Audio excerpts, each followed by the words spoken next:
नमस्कार दोस्तों, आप सभी का स्वागत है वाईसीटी पे। दोस्तों, जैसा कि आपको पता है, हमारी सॉइल मैकेनिक्स की मॉक टेस्ट की सीरीज चल रही है। तो इसी सीरीज में मैंने पीछे 2 वीडियो डाले हुए हैं।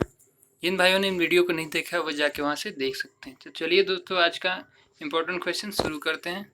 ये रहा आपके सामने स्क्रीन पे। 31 dry soil has equal amount of solid and voids, ठीक है, by volume. It's voids ratio and porosity will be. दोस्तों, इसमें एक कह रहा है कि एक शुष्क मृदा प्रतिदर्श में आयतन के अनुसार ठोसों और रंध्रों की मात्रा समान है। इसका रिक्तता अनुपात तथा सरंध्रता क्या होगी, ठीक है। ये रहा ऑप्शन आपके सामने स्क्रीन पे। ए दिया हुआ है 1 वॉइड्स रेशियो और 50% की पोरोसिटी, 0.5 और 100% पोरोसिटी, 0.5 और 50% of porosity and 1 and 100% of porosity, ठीक है दोस्तों। तो इसका करेक्ट आंसर हो जाएगा, मैं आप लोगों को 3 सेकंड का टाइम दे रहा हूँ, आप लोग देख लीजिए, उसके बाद मैं आपको बताता हूँ। तो correct answer will be option A, ठीक है। एक हो जाएगी void ratio and positive will be 50% या 0.5, ठीक है दोस्तों। अगर हम volume of voids equal to volume of solid कर देते हैं तो हमारी जो वॉइड रेशियो होता है वो 1 हो जाता है और पॉजिटिव 50% या 0.5 हो जाती है। ये रहा आपके सामने इसका सॉल्यूशन। देखिए यहाँ पे volume voids equal to volume of solid किया है। तो हमें जैसे पता है कि हमारा जो वॉइड्स रेशियो होता है वो होता है volume of voids upon volume of solid, ठीक है। तो दोनों को अगर इक्वेट कर देंगे तो दोस्तों कैंसिल हो जाएंगे और आ जाएगा 1। तो हमारा वॉइड रेशियो 1 हो जाएगा और n निकालेंगे ई प्लस ई अपन 1 प्लस ई से। तो यहाँ पे ई की वैल्यू पुट करेंगे, 1 तो हो जाता है 1/2, डेट विल बी 0.5, ठीक है। तो हो जाएगा 50%, ठीक है। चलिए चलते हैं नेक्स्ट क्वेश्चन पे। 32 क्वेश्चन नंबर आपके सामने स्क्रीन पे ये रहा। Dry unit weight of soil sample having bulk unit weight gamma T and moisture content of W% is. इसमें ये कह रहा है कि स्थूल इकाई भार गामा टी यानी ड्राई यूनिट वेट तथा वाटर कंटेंट W वाले सॉइल में प्रतिदर्श का शुष्क इकाई भार है। क्या होगा दोस्तों? Dry weight, moisture content, the dry unit weight पूछ रहा है, ठीक है। यहाँ पे बल्क वेट दिया है गामा टी और हमारा वाटर कंटेंट W से शो कर रहा है, ठीक है। तो ये रहा आपके सामने स्क्रीन पे ऑप्शन ए हो दिया हुआ है gamma T in bracket 1 plus capital W/100, B is equal to gamma T 100 minus W/100 और WT/100। सी ऑप्शन दिया है। डी दिया हुआ है gamma T in bracket 100/100 plus W, ठीक है। तो चलिए देखते हैं इसका करेक्ट आंसर क्या होगा। दोस्तों, मैं आपको 3 सेकंड का टाइम देता हूँ, आप लोग देख लीजिए, फिर मैं आपको बताता हूँ क्या होगा इसका करेक्ट आंसर। इसका करेक्ट आंसर होगा option number D, gamma T into 100/100 plus W, ठीक है। Gamma T equal to 100/100 plus W, ठीक है। यहाँ गामा टी मल्टीप्लाई में है, ठीक है। Dry unit weight equal to यही होता है, ठीक है। ये देख लेते हैं इसका डिस्क्रिप्शन, ये रहा आपके सामने स्क्रीन पे। देखिए यहाँ फॉर्मूला भी प्रूव किया हुआ है। एक तरफ से देखेंगे तो डी ऑप्शन का हम डिस्क्रिप्शन देखने जा रहे हैं। मृदा का शुष्क एकांक भार यानी dry unit weight gamma D equal to होता है gamma T upon 1 plus W, ठीक है। और गामा टी हो जाएगा 1 प्लस W/100, ठीक है। क्योंकि जो हमारा वाटर कंटेंट होता है वो परसेंटेज में दिया होता है, इसलिए W/100 लिख सकते हैं इसको, ठीक है दोस्तों। चलिए देख आगे दिया हुआ है गामा टी इन ब्रैकेट में 100/100 प्लस W, ठीक है। और हमारा यूनिट वेट जो दिया हुआ है gamma D E and gamma W में संबंध, यहाँ पे ये दिया हुआ है। देखिए इसको, यहाँ पे दिया हुआ है gamma B equal to G gamma W 1 plus E equal to G gamma upon 1 plus GW/S। तो हमारा फाइनली फॉर्मूला क्या आ जाता है? गामा डी इक्वल टू हो जाएगा 1 माइनस NA यानी NA इंटू जी गामा W 1 प्लस GW, ठीक है। चलिए चलते हैं नेक्स्ट क्वेश्चन पे दोस्तों। ये रहा अगला क्वेश्चन आपके सामने स्क्रीन पे। Which of the following statement is correct? 33। देखिए इसमें स्टेटमेंट दिए हुए हैं, सॉरी, ये रहा आपके सामने स्क्रीन पे स्टेटमेंट। इसमें दिया हुआ है ई जो होता है वो ग्रेटर देन 0 और लेस देन 1 होता है। ये पहला ऑप्शन कह रहा है e can have the value greater than 1, e less than 1 और नन ऑफ द अबव। तो देखिए दोस्तों यहाँ पे आंसर दिख रहा है ई जो होगा हमारा हैव वैल्यू ग्रेटर देन 1, एक से ज़्यादा वैल्यू हो सकती है ई की, ठीक है। आइए इसका डिस्क्रिप्शन बताता हूँ और यहाँ पे सॉल्व किया हुआ है कि कैसे ई की वैल्यू एक से ज़्यादा भी हम रख सकते हैं। ये रहा आपके सामने स्क्रीन पे डिस्क्रिप्शन। रिक्तता अनुपात का मान 0 से अधिक तथा 1 से अधिक हो सकता है, ठीक है, ये यहाँ लिखा हुआ है। और ये देखिए जो हमारा स्ट्रक्चर बनाया हुआ है सॉइल का, air volume of air E equal to volume of voids upon volume of solid, इसको हम सभी जानते हैं, equal to volume of voids upon volume of solid. यहाँ ई जो है ग्रेटर देन 0 और लेस देन इक्वल टू 1 होगा, ठीक है। तो पोरोसिटी देखिए, पोरोसिटी के बारे में एन के बारे में दिया हुआ है, ये 0 से बड़ी और 1 से छोटी होगी हमेशा, ठीक है दोस्तों। 1 से बड़ी कभी नहीं हो सकती है जो पोरोसिटी है हमारी, ठीक है। और डेंसिटी इंडेक्स का भी दिया हुआ है दोस्तों, ये होता है 0 से बराबर भी हो सकता है और बड़ा भी, और 1 के बराबर और छोटा भी, ठीक है, लेकिन 1 से बड़ा ये भी नहीं हो सकता, ठीक है। चलिए चलते हैं नेक्स्ट क्वेश्चन 34 पे। ये आपके सामने स्क्रीन पे। तो यहाँ दिखा है if the water content of fully saturated soil, ठीक है, fully saturated means S equal to 1, then the voids ratio of soil sample is, क्या होगा दोस्तों। देखिए यहाँ पे ये फॉर्मूला मैंने पिछले जो वीडियो में बताया था, ES इक्वल टू WG से ये भी सॉल्व होगा, इसको ध्यान देंगे तो इजीली सॉल्व हो सकता है ये, ठीक है। 100% सैचुरेशन यानी इज S इक्वल टू 1 हो गया तो E इक्वल टू हो जाएगा वाटर कंटेंट टू G, ठीक है। तो आइए देखते हैं इसमें क्या ऑप्शन दिए हुए हैं। Less than specific gravity of soil, equal to specific gravity of soil, greater than specific gravity of soil and independent of specific gravity, ठीक है। तो क्या होगा दोस्तों इसमें, जो हमारा क्या हो जाएगा, अगर वाटर कंटेंट 100% हो तो इसकी भी वैल्यू 1 हो जाएगी। तो ES इक्वल टू WG अगर रखते हैं, ठीक है, तो S और W दोनों ही 1 हो जाता है, तो हमारा क्या हो जाएगा जो है void ratio equal to specific gravity, ठीक है। तो option B will be the correct answer, ठीक है। आइए इसका डिस्क्रिप्शन देख लेते हैं आपके सामने स्क्रीन पे। ये रहा, देखिए दोस्तों, मैंने अभी जो फॉर्मूला बताया है डिस्क्रिप्शन में भी दिया हुआ है। ये रहा भी, पूरी तरह संतृप्त मृदा का जलांश 100% होने पर मृदा के नमूने का रिक्तता अनुपात मृदा के विशिष्ट गुरुत्व के बराबर होता है, ठीक है। ES इक्वल टू WG, देखिए यहाँ दोनों 1 हो गया और E इक्वल टू G हो गया, ठीक है। चलिए चलते हैं दोस्तों नेक्स्ट क्वेश्चन पे। ये रहा अगला क्वेश्चन आपके सामने स्क्रीन पे। Soil of bulk density of 1.5 gram centimetre cube at a water content of 5%, ठीक है, if the void ratio remain constant then the bulk density of the water content of 10% will be, क्या होगी दोस्तों bulk density, ठीक है। bulk density जैसे ये भी फॉर्मूला होता है ड्राई डेंसिटी का, गामा बी अपन 1+W, हमें सभी को पता है। चलिए देखते हैं इसको, यहाँ पे सॉल्व किया, देखिए इसी फॉर्मूले से सॉल्व किया गया, अभी मैंने आपको बताया gamma D equal to gamma B upon 1+W से यहाँ पे ड्राई डेंसिटी निकाला गया और ड्राई डेंसिटी का रिलेशन यहाँ पे रख दिया गया। Dry bulk density equal to gamma D into 1+W से यहाँ पे कैलकुलेट कर लिया गया, आंसर आया 1.88 ग्राम, ठीक है। देखिए इसका आंसर हो जाएगा C, ठीक है, करेक्ट आंसर हो जाएगा C। चलिए चलते हैं नेक्स्ट क्वेश्चन पे 36। ये रहा आपका सामने स्क्रीन पे। ये रहा next question.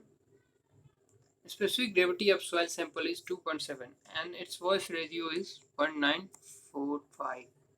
When it is fully saturated, moisture content of soil will be, fully saturated means S equal to 1 रखेंगे। पहले तो हमें जहाँ भी दिया हुआ 200 फुल्ली सेचुरेटेड कोई भी अगर न्यूमेरिकल हो तो उसमें ये कह रहा है इनडायरेक्टली कि आपको इसकी वैल्यू 1 रखनी है या 100% रखनी है, ठीक है।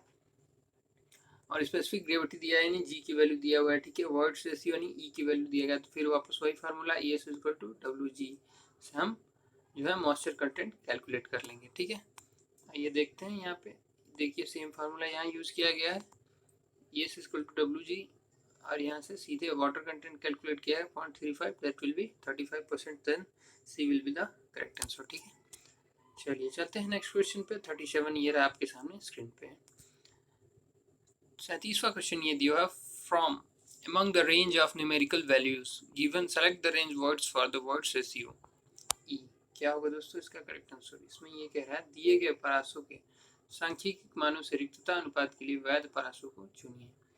तो इसमें ये कह रहा है कि E जो है 1 के जी 0 से छोटी है बराबर होती है, पहला ऑप्शन ये कह रहा है। दूसरा ये कह रहा है कि E 0 से तो बड़ी होती है लेकिन 1 से छोटी होती है, ठीक है।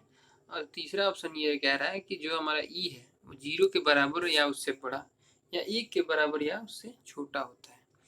और जो डी ऑप्शन कह रहा है कि ई विल बी ग्रेटर देन 0, यानी कुछ भी हो सकता है 0 से बड़ा। तो ये मुझे करेक्ट आंसर लग रहा है, डी जो है हमारा ऑप्शन वो करेक्ट होगा। ठीक है, चलिए देखते हैं इसका डिस्क्रिप्शन। डी ही करेक्ट आंसर है। ये देख लेते हैं, छोटा सा डिस्क्रिप्शन आपके सामने स्क्रीन पर ये रहा। मृदा पिंड में उपस्थित रंध्र स्थानों का आयतन तथा मृदा के ठोस कणों के आयतन के अनुपात को वॉइड्स रेशियो कहते हैं। ठीक है, यानी volume of voids upon volume of salt जो होता है, यही हमारी वॉइड्स रेशियो होता है। पोरोसिटी क्या होती है दोस्तों? पोरोसिटी जो होती है, मैं एक बार फिर याद दिला दूं, volume of void upon total volume, यही हमारी पोरोसिटी होती है। इसे एन से डिनोट करते हैं, सॉरी। ठीक है, पोरोसिटी कभी भी 1 से बड़ी नहीं हो सकती, और जो हमारा ई होता है वो 0 से बड़ा कुछ भी हो सकता है। ठीक है, चलिए चलते हैं नेक्स्ट क्वेश्चन पे। ये रहा आपके सामने अगला question. Soil has a bulk density of 17.6 kilonewton per meter cube and water content 10%. If void ratio remain constant, then the bulk density of for water content of 20% will be। क्या होगा दोस्तों? आइए हिंदी में पढ़ लेते हैं इसी क्वेश्चन को एक बार। एक मिट्टी का स्थूल घनत्व यानी बल्क डेंसिटी दिया हुआ है, ये आपके सामने 17.6 किलोन्यूटन पर मीटर क्यूब, और वाटर कंटेंट दिया हुआ है 10%। यदि मिट्टी की वॉइड्स रेशियो का अनुपात न बदले और वाटर कंटेंट 20% हो जाए तो उसका स्थूल घनत्व क्या हो जाएगा? ये रहा आपके सामने स्क्रीन पे इसका। ये दिखाता हूँ कैसे सॉल्व किया गया है, आपको मैं बताऊंगा इजीली। ये रहा आपके सामने स्क्रीन पे। तो फॉर्मूला दिया हुआ है यहाँ पे, देखिए यहाँ पे फॉर्मूला दिया हो गया है स्थूल घनत्व का, यानी बल्क डेंसिटी का। ठीक है, जी गामा डब्ल्यू 1 + W / 1 + E। दोस्तों, जब तक आपको फॉर्मूले याद नहीं रहेंगे, आप किसी भी कंडीशन में ये सॉल्व नहीं कर सकते हैं दोस्तों। ठीक है, तो आपको फॉर्मूले याद रखना बहुत ही ज़रूरी है, स्पेशली इस चैप्टर में सॉइल मैकेनिक्स के। ठीक है, आपको फॉर्मूले याद होना ही चाहिए। ठीक है, देखिए यहाँ पे रेशियो पूछा ही था, तो यहाँ पे इन्होंने रेशियो रख दिया यहाँ पे, और जिससे कि जो ऊपर वाली ये कट गया है। ठीक है, जी गामा डब्ल्यू अपन 1 + W, जी गामा डब्ल्यू अपन 1 + W2 दोनों ही, यहाँ से जी गामा कैंसिल, 1 + E से 1 + E कैंसिल, तो गामा, सॉरी अब फिर से मैं दिखाता हूँ। ये देखिए यहाँ पे जी गामा डब्ल्यू से जी गामा डब्ल्यू कैंसिल हो गया। ठीक है, और 1 + E जो है हमारी वो भी इक्वल है, तो दोनों ही कैंसिल हो गया, तो गामा T1 और गामा T2 का रेशियो ये हो गया। ठीक है, यहाँ पे इन्होंने वैल्यू पुट की है और सीधे यहाँ से गामा T2 की वैल्यू निकाल दी है 19.20। ठीक है, तो देखिए जो हमारा ऑप्शन बी है वो ही करेक्ट आंसर होगा। ठीक है, option B will be the correct answer. चलिए चलते हैं इसके नेक्स्ट क्वेश्चन पे। नेक्स्ट क्वेश्चन ये रहा आपके सामने स्क्रीन पे। Select the non dimensional parameter for the following. नीचे के लिए नॉन डायमेंशनल पैरामीटर कौन सा होगा इसमें? ठीक है, meaning coefficient, specific gravity, angular velocity and specific weight. तो दोस्तों, जो हमारा डायमेंशनलेस प्रॉपर्टी होती है उसमें क्या होता है मैं बता दूं आपको। अगर इसका हम अगर इन तीनों का इजीली इसको कैसे सॉल्व करेंगे, इजीली इसको सॉल्व करने के लिए आपको इन सारे का डिफिनीशन पता होना चाहिए कि ये जो कोएफिशिएंट और जो हमारे दिए गए स्पेसिफिक वेट, एंगुलर वेलोसिटी, किनका रेशियो है। ठीक है, तो हम पहला देखेंगे स्पेसिफिक ग्रेविटी किसका रेशियो होता है। तो स्पेसिफिक ग्रेविटी रेशियो होता है दोस्तों वेट ऑफ सैंपल, हमारा जो सैंपल दिया गया है, और यूनिट वेट ऑफ वाटर। ठीक है, यानी दोनों ही वेट के रेशियो हैं, दोनों ही कैंसिल हो जाएंगे, तो पहला ही आंसर जो हमारा करेक्ट आंसर होगा, इसी का कोई डायमेंशन नहीं होगा। ठीक है, मैनिंग कोएफिशिएंट का भी होता है, एंगुलर वेलोसिटी का भी होता है, ओमेगा एंगुलर वेलोसिटी आपको पता ही होगी, और स्पेसिफिक वेट का भी होता है दोस्तों। ठीक है, आइए इसका डिस्क्रिप्शन देख लेते हैं। ये रहा आपके सामने स्क्रीन पे। स्पेसिफिक ग्रेविटी के बारे में बताया गया, पदार्थ के इकाई आयतन का भार 4 डिग्री सेल्सियस पर। ठीक है, तब पानी के इकाई आयतन अभी मैंने बताया, volume of weight of sample upon unit weight of water. ठीक है, इसकी कोई इकाई नहीं होती अर्थात यह विमाहीन राशि। मृदा के लिए सामान्यतः इसका मान 2.6 से 2.7 तक मान लिया जाता है दोस्तों। ठीक है, प्रयोगशाला में मृदा प्रतिदर्श का विशिष्ट गुरुत्व का मान पिक्नोमीटर की सहायता से निकाला जाता है। अच्छी चीज़ है, आपको याद रखना पड़ेगा। स्पेसिफिक ग्रेविटी जो होती है ये पिक्नोमीटर की सहायता से भी कैलकुलेट की जा सकती है। ठीक है, चलिए चलते हैं नेक्स्ट क्वेश्चन पे। ये रहा आपके सामने स्क्रीन पे 40वां क्वेश्चन आपके सामने स्क्रीन पे। A fully saturated soil has a water content of 200%। ठीक है, if G is equal to इतना then what ratio will be, क्या होगा? फिर सिंपल सा क्वेश्चन, वही question, ES is equal to WG, इसी पे फॉर्मूला पे बेस्ड। देखिए दोस्तों, मैंने आपको पहले ही बताया है, जो एग्जाम होते हैं इनमें बहुत ही लेंदी न्यूमेरिकल्स नहीं आते। ठीक है, आपको अगर फॉर्मूले याद है तो आप इजीली कर ले जाओगे। ठीक है, इस क्वेश्चन को आप मैक्सिमम 5 सेकंड में सॉल्व कर लोगे अगर आपको फॉर्मूला याद है। ठीक है, तो चलिए देखते हैं। ये रहा, मैंने बताया अभी आपको, S equal to W G पे सॉल्व किया हुआ, ई इक्वल टू आ गया है 5.2, तो option will be C will be the correct answer. ठीक है, 5.2। चलिए चलते हैं अगले क्वेश्चन पे। ये रहा आपके सामने 41 और आज का 11वां क्वेश्चन, ये रहा आपके सामने स्क्रीन पे। ठीक है दोस्तों, चलिए चलते हैं। A sand deposit has a porosity of 1.3 and specific gravity of 2.5। ठीक है, यानी एन की वैल्यू दिया है 1.3 और स्पेसिफिक ग्रेविटी यानी कैपिटल जी की वैल्यू दिया है 2.5। The critical hydraulic gradient to cause sand boiling in stratum will be. क्या होगा दोस्तों? क्रिटिकल हाइड्रोलिक ग्रेडियंट की बात कर रहा है, तो आइए मैं दिखाता हूँ। क्रिटिकल हाइड्रोलिक ग्रेडियंट का फॉर्मूला ये होता है आपके सामने स्क्रीन पे, i equal to G minus 1/1 plus ई। ठीक है, ये फॉर्मूला होता है हमारे क्रिटिकल हाइड्रोलिक ग्रेडियंट का। ठीक है, तो इसको कैसे सॉल्व करेंगे दोस्तों, आइए देखते हैं। एन की वैल्यू दिया है 1.1/3, जी की वैल्यू ये दिया है, तो ई की वैल्यू कैलकुलेट कर लेंगे पहले। तो n/1 माइनस एन से यहाँ पे कैलकुलेट की आ गया 1.1/2 सॉरी, तो आई की वैल्यू इजीली कैलकुलेट हो जाएगी जी माइनस 1/1 प्लस ई से। ठीक है, यहाँ पे आ जाएगा 1, तो हमारा जो सी है option will be the correct answer. ठीक है, चलिए चलते हैं दोस्तों नेक्स्ट क्वेश्चन पे। ये फॉर्मूला आप याद रखेंगे, लिख लेंगे। अगर आपने यहाँ पे बुक सॉरी पेन और कॉपी रखी हुई है तो ये फॉर्मूला जरूर लिख लीजिएगा, i equal to G minus 1/1 plus ई। ठीक है दोस्तों आपको एग्जाम क्वालिफाई करने के लिए लिखना तो पड़ेगा ही। अगर आप सोचते हैं कि मैं बैठे बैठे बस पढ़ के या ऑनलाइन पढ़ाई करके मैं दिमाग में सारी चीज़ें डाल दूंगा, तो ऐसा हो नहीं होगा दोस्तों। आपको वन लाइनर नोट्स भी बनाने होंगे, ऐसी चीज़ें रखनी होगी अपने नोट्स पे कि आप एग्ज़ाम के दिन उसको वापस पढ़ सके। पूरी किताब कोई नहीं पढ़ता दोस्तों, तो एग्ज़ाम के लिए पूरी किताब कभी ना पढ़ें। अपने पास एक छोटा शॉर्ट नोट्स जरूर रखिए जिसे बार बार दोहराते रहें, उसमें वही चीज़ें लिखें जो ज़रूरी हैं आपके लिए। ठीक है, और याद करने लायक हो। ठीक है, चलिए चलते हैं नेक्स्ट क्वेश्चन पे। आज का अगला क्वेश्चन ये रहा आपके सामने स्क्रीन पे। एन ओवर ड्राइड सैंपल, ठीक है, mass of 200 gram is placed is pycnometer and completely filled with water. ठीक है, पिक्नोमीटर का क्वेश्चन है दोस्तों। कंबाइंड मास ऑफ बोतल सॉइल एंड वाटर इज इतना दिया हुआ है। ठीक है, calculate the specific gravity of soil if pycnometer will water alone has unit weight of इतना। तो इसका फॉर्मूला ये रहा, W1 करके होता है, W1 सॉरी यहाँ पे देखिए स्पेसिफिक ग्रेविटी कैलकुलेट करने के लिए लिख लीजिएगा दोस्तों कहीं। यहाँ पे पिग्नोमीटर का फॉर्मूला दिया हुआ है, G equal to W2 minus W1, W2 minus W1 and W3 minus W4। ठीक है, तो इसको कैलकुलेट कैसे करेंगे, देखिए यहाँ पे दिया हुआ है।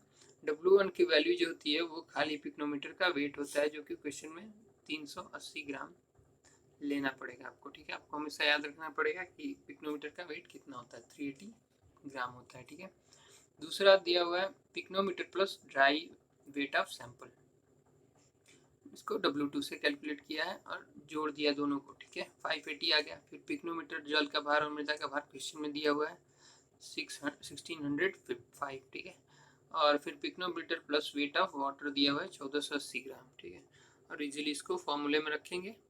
ठीक है दोस्तों, और कैलकुलेट कर लेंगे, हमारी वैल्यू तो आएगी हमारी 2.67। Then we can easily say that C will be the correct answer. ठीक है, चलिए चलते हैं नेक्स्ट क्वेश्चन पे। Next question 43 on your screen. ठीक है, ये आपकी स्क्रीन पे आ गया दोस्तों। Relation between voids ratio and porosity, आसान सा क्वेश्चन।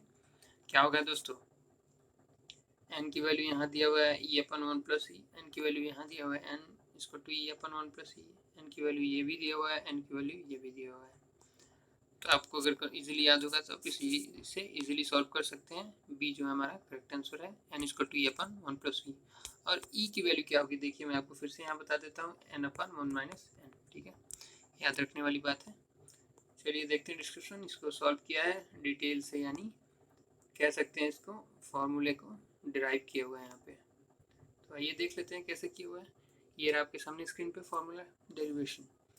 देखिए पहले तो इसने वॉइड्स रेशियो ली हुई है, ई की वैल्यू ली हुई है volume of voids upon volume of solid. ठीक है, उसके बाद जो हमारा टोटल वॉल्यूम है उससे ऊपर और नीचे दोनों ही मल्टीप्लाई किया। ठीक है, फिर क्या करता है ये ई की वैल्यू निकालता है एन के फॉर्म में, क्योंकि volume of void upon total volume होता है एन, तो n into V upon V S, ठीक है।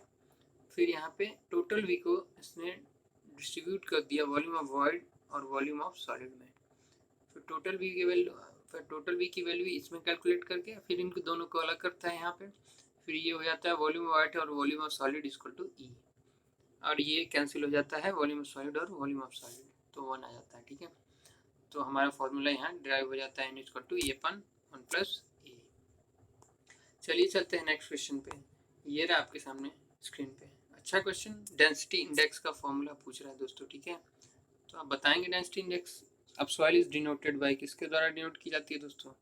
हमने नीचे पढ़ा हुआ तो फॉर्मूला पीछे भी पढ़ चुके हैं, आपको याद होगा तो E max minus E square upon E max minus ई मीन, ये होता है डेंसिटी इंडेक्स का फॉर्मूला। तो आईडी की और वैल्यू किसके किसके बीच इसकी आती है? 0 से बड़ी या बराबर डेंसिटी इंडेक्स की और 1 से छोटी या उसके बराबर डेंसिटी इंडेक्स की वैल्यू ली जाती है, ठीक है।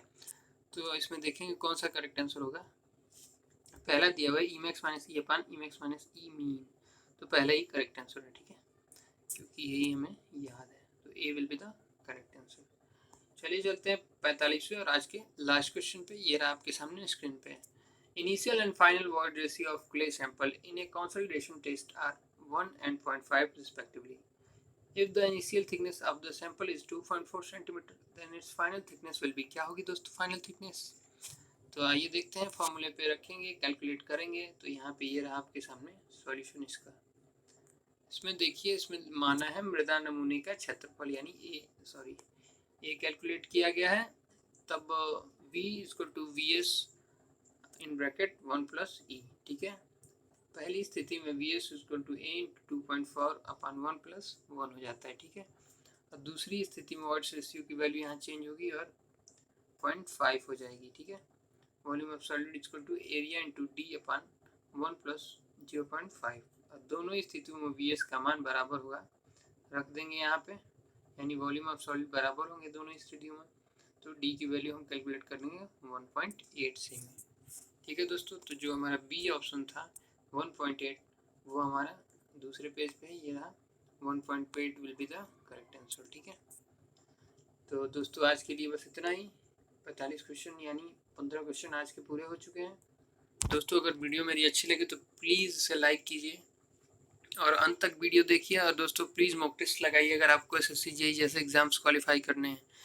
और दोस्तों एक और बात, अगर आपको हमारी बुक्स अच्छी लगती हैं, उनकी अच्छी तो हैं ही, और इनके डिटेल दिए हुए हैं, जैसा कि आपको पता है क्वेश्चन के आंसर के साथ साथ उनकी डिटेल्स भी अभी आपके सामने स्क्रीन पर दिख रहा है, तो दिया हुआ है। अगर आपको ख़रीदना है तो आप हमारी साइट के डिस्क्रिप्शन में इसका कॉन्टेक्ट नंबर और हमारे चैनल का हमारी बुक्स का वो खरीद सकते हैं, ठीक है। और अगर आपको PDF चाहिए तो दोस्तों किंडल, अमेजोन के किंडल पे ये अवेलेबल है, पेबल है दोस्तों, वहाँ पे कुछ फ्री भी है और कुछ पेबल भी है, तो वहाँ से जाके आप इजीली बोरो कर सकते हैं। तो thank you so much for watching my video and thanks again for subscribing our channel.